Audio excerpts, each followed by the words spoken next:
Nagtipon ang grupong Gabriela para ipanawagan ang dagdag na proteksyon para sa mga empleyado ng mga BPO o Business Process Outsourcing katulad ng mga call center.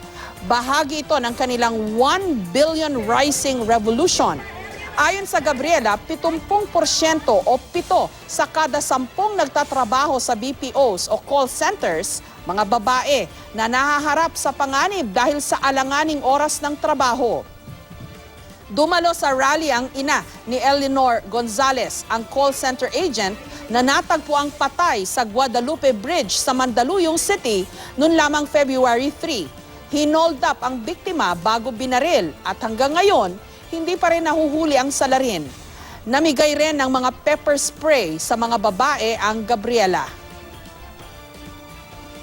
Kailangan talaga ng protection sa kanila in terms ng isang panawagan. Sana merong sasakyan na nagdadala sa kanila sa mga lugar kung saan sila pwedeng sumakay pa uwi. Napaka-vulnerable talaga ng kalagayan nila.